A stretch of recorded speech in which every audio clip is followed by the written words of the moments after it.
अब देखना, अब ये समझ में आएगी आपको उल्टा लटका हुआ संसार रूपी वृक्ष का चित्र।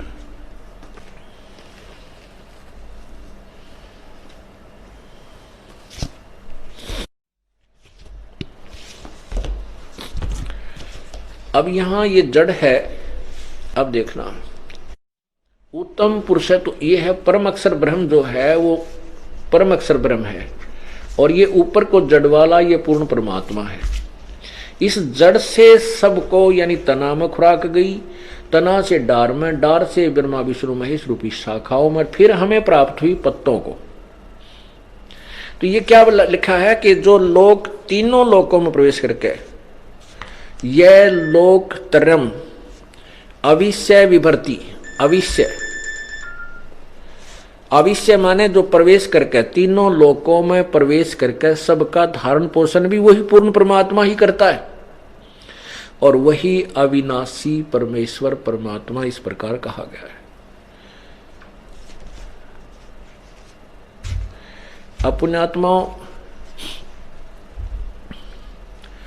कुछ अनजान व्यक्ति जो हमारे ज्ञान से पूर्ण परिचित नहीं है, हमारे भक्तों के मुखारविंद से ये सुन लेते हैं कि ब्रह्मा विष्णु महेश पूजा के योग्य नहीं है, उससे अक्षुब्ध हो जाते हैं कि उनके गुरुदेव तो ब्रह्मा विष्णु महेश को पूजने से मना करते हैं, उनको हे बताते हैं, उनको भगवान नहीं बताते हैं। उनके लिए उनसे प्रार्थना है कि देखिए, अभी गीता जी ने स्पष्ट कर दिया कि ब्रह्मा विष्णु महेश तो वो कोई अभिन्न अंग हैं हमारे, उनको ना तो छोड़ा जा सकता है और ना ही उनको दूर किया जा सकता है, क्योंकि वो यहाँ के प्रभु हैं, स्वामी हैं, अक्षेत्रीय कुछ यहाँ के वो एक एक विभाग के अधिकारी हैं। अब जैसे हमने कोई पौधा बीजा, पेड़, कोई आम का पौधा हम लाए और उसको मिट्टी या गमले में लगाया, तो उस जड़ की सिंचाई करेंगे तो उस जड़ से खुराक तना में गई, तना से डार में गई, डार से शाखाओं ब्रह्मा विष्णु महेश रूपी शाखा में गई, फिर हम तो उससे आगे पात रूप हैं। अक्षर पुरुष एक पेड़ है, निरंजन वाकी डार, तीनों देवा शाखा है और पात रूप संसार। अब हमें जो लाभ मिलेगा वो ब्रह्मा विष्णु महेश रूपी टहनी के ही वो फल लगेंगे, और उन फलों से हमें वस्तु, वो फल हमें तब प्राप्त होंगे कब, जब हम मूल की सिंचाई करेंगे, जब हम पूर्ण परमात्मा की विधिवत पूजा करेंगे, हमारे शुभ संस्कार बनेंगे, हमारे शुभ संस्कार बन करके हमारे गुड अकाउंट में जाएंगे, और गुड अकाउंट का फल यहाँ पर ब्रह्मा विष्णु महेश ही देंगे और नहीं दे सकता। तो इनको हम छोड़ कैसे सकते हैं, हम इनको बुरा कैसे बता सकते हैं। जैसे गीता जी अध्याय नंबर 2 के श्लोक नंबर 46 में कहा कि अर्जुन जब बहुत बड़े जलाशय की प्राप्ति के उपरांत, बहुत बड़े जलाशय की प्राप्ति के उपरांत फिर छोटे जलाशय में जैसी आस्था रह जाती है, ऐसे ही उस तत्व ज्ञान से परिचित हो जाने के बाद तेरी अन्य भगवानों में, अन्य ज्ञानों में, अन्य उस पूर्ण परमात्मा के महिमा से परिचित होने के उपरांत अन्य भगवानों में आपकी ऐसी ही श्रद्धा रह जाएगी। अब जैसे कोई पहले पुराने समय में तालाबों पर आश्रित थे, उसी से स्नान करते थे, उसी से पशु पालन करते थे, उसी से खेती करते थे, सिंचाई करते थे, और वो तालाब पर आश्रित होते थे, गांव का गांव, यानी 10-20 जैसी भी झोंपड़ियां उस समय होती थी। और कहते उनको फिर कोई ऐसा सरोवर मिल जाए जो बहुत लंबा चौड़ा हो, और जिस सरोवर पर वो आश्रित हैं वो वर्षा पर आश्रित है, 1 वर्ष 2 वर्ष वर्षा ना हो तो वो जल सूख जाए। जिस पर वो वर्तमान में आश्रित है वो ऐसी स्थिति है कि वो सरोवर, वो जोहड़, वो तालाब इतना है कि उसमें 1 वर्ष वर्षा ना हो तो वो समाप्त हो जाए और उसका जल खत्म हो जाए और उस पर आश्रित सभी भूखे प्यासे मर जाएं।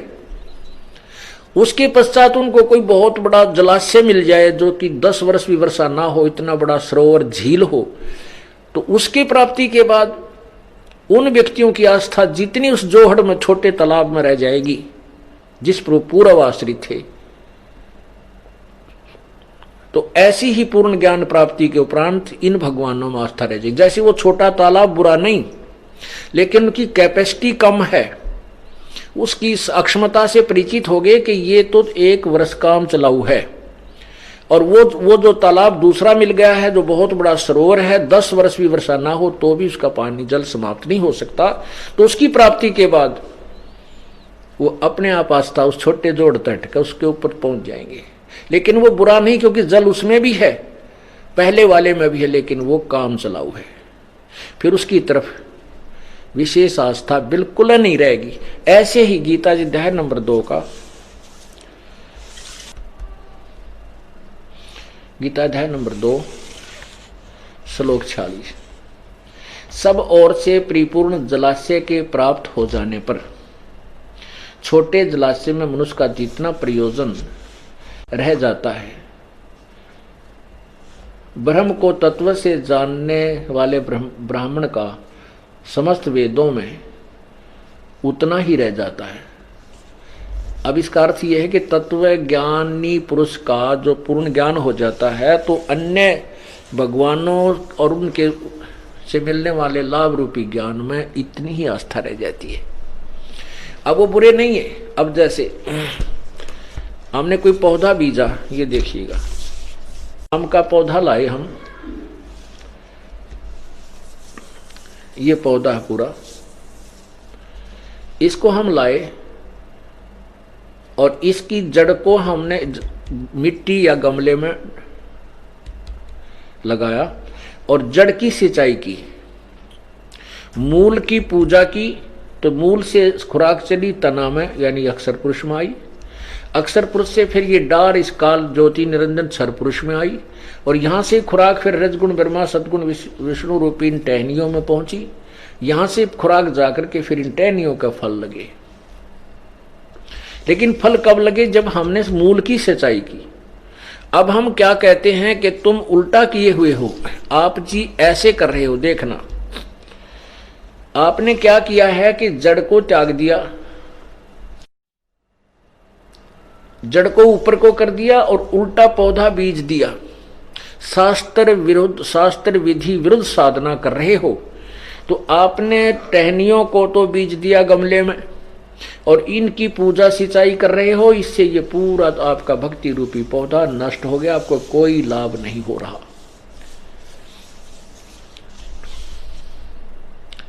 शास्त्र विरुद्ध साधना, और इसको हम ऐसे पूजें तो हमें पूर्ण लाभ हो, ये शास्त्र अनुकूल साधना। परमात्मा कबीर जी ने हमें बताया है, अपनी महिमा आप ही बताई है कि एक के साधे सब सद है, इसकी पूजा से ये पूरा ये पौधा ही हरा भरा हो जाएगा।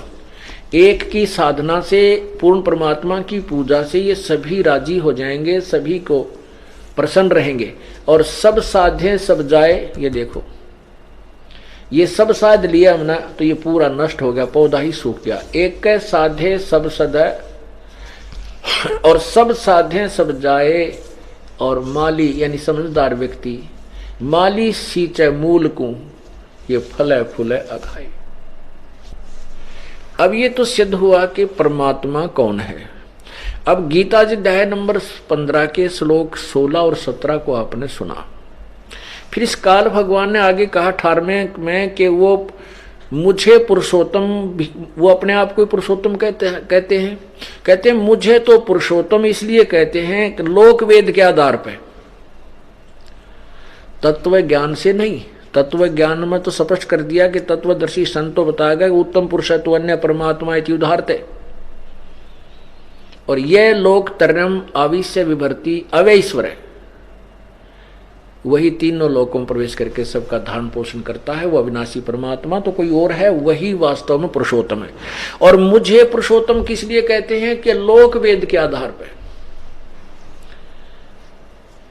लोक वेद क्या था जो पहले हमें ज्ञान था? कबीर परमेश्वर कहते हैं, अपनी महिमा आप पर बताते हैं आप ही दास बनते हैं, आप ही भक्त की भूमिका करते हैं, आप ही तत्वदर्शी संत की भूमिका करते हैं और स्वयं ही वह प्रभु भी होते हैं। तो हमें समझाने के लिए क्या कहते हैं, पीछे लग गया जाऊं था मैं लोक वेद के साथ, रस्ते में सतगुरु मिले वो दीपक दे दिया हाथ।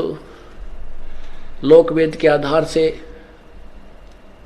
हम पूजाएं कर रहे थे, दंत कथा, लोक वेद, यथार्थ ज्ञान ना हो, सुना सुनाया घिसा पिटा ज्ञान जिसको कहते हैं, उसको लोक अक्षेत्रीय ज्ञान।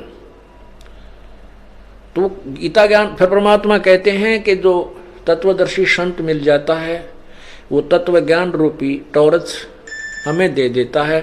इस अज्ञान रूप अंधेरे को फिर हम उस तत्व ज्ञान रूपी टॉर्च से हटा करके सीधा रास्ता पकड़ लेते हैं। पीछे लग गया जाऊं था मैं लोक वेद के साथ, रस्ते में सतगुरु मिले, सतगुरु तत्वदर्शी संत, दीपक दे दिया हाथ।